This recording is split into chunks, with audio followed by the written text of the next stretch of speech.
Hi అండి, అందరికీ నమస్తే. ఓకే. మనకు తెలంగాణ రాష్ట్రంలో లోకల్ బాడీ ఎలక్షన్స్ జరుగుతున్నాయి.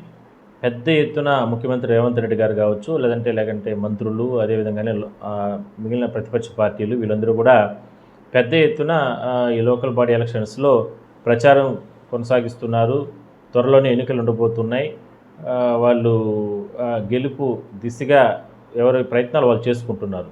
అయితే ఇక్కడ ఎప్పటి నుంచో ఉన్నటువంటి ఇదేమిరా అంటే, వీళ్ళు దివ్యాంగులకు సంబంధించి మాకు కూడా రాజకీయ పరంగా ఎదుగుదల ఉంటే మా సమస్యలపైన మేము కూడా పోరాటం చేసుకుంటాం, మా సమస్యలను మేము కూడా వాటిని అంటే వాళ్ళ సమాజానికి, దివ్యాంగ సమాజానికి మేము ఒక లీడర్ అనేవారు ఉంటే మేము ఖచ్చితంగా మా సమస్యలు కూడా మేము పరిష్కారం చేసుకుంటాం అనేటువంటి ఆలోచన వాళ్ళ ఉంది. ఆ రకంగా కూడా కొన్ని ప్రభుత్వాలు అవకాశం కల్పించాయి, ఇంకా కూడా అవకాశం కల్పించాలనేది వాళ్ళ ఆలోచన.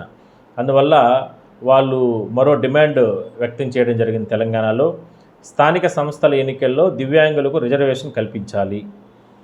వికలాంగుల హక్కుల పరిరక్షణ సమితి రాష్ట్ర అధ్యక్షులు రాజేష్, స్థానిక సంస్థల ఎన్నికల్లో వికలాంగులకు రిజర్వేషన్ కల్పించేంత వరకు ముఖ్యమంత్రి రేవంత్ రెడ్డి సర్కారుపై రాజీలేని రాజ్యాధికార సాధన యుద్ధం చేస్తామని భారత వికలాంగుల హక్కుల పరిరక్షణ సమితి రాష్ట్ర అధ్యక్షుడు గిద్దె రాజేష్ అన్నారు.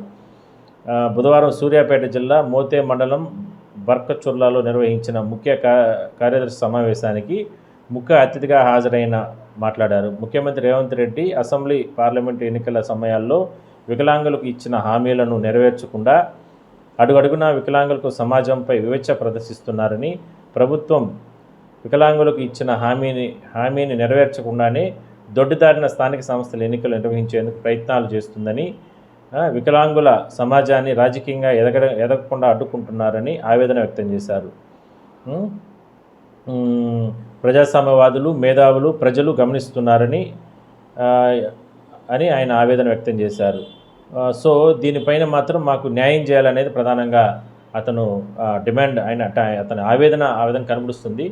సో అవకాశం ఉన్న చోట ఖచ్చితంగా ప్రభుత్వాలు కల్పించాల్సిన అవసరం అయితే వీళ్ళకందరికీ కూడా ఉంటుంది. కాబట్టి సరే చూద్దాం మరి ఏం చేస్తారు ఏందనేది. ఎందుకంటే హోరాహోరీన ఎన్నికల ప్రచారం జరుగుతుంది. ఎన్నికల్లో అన్ని పార్టీలు కూడా సిద్ధమవుతున్న తరుణంలో పాపం దివ్యాంగులకు సంబంధించి కూడా వాళ్ళు చేస్తున్నటువంటి న్యాయమైన కోరికలు తెలంగాణ సర్కార్ ఏ రకంగా పరిష్కారం చేస్తుంది, వాళ్ళకి ఎటువంటి భరోసా కల్పిస్తుందో, ఎన్నికల సందర్భంగా ఎటువంటి హామీ ఇస్తారో అక్కడ ముఖ్యమంత్రి రేవంత్ రెడ్డి గారు ఆ విషయాన్ని కూడా మనం త్వరలో చూద్దాం.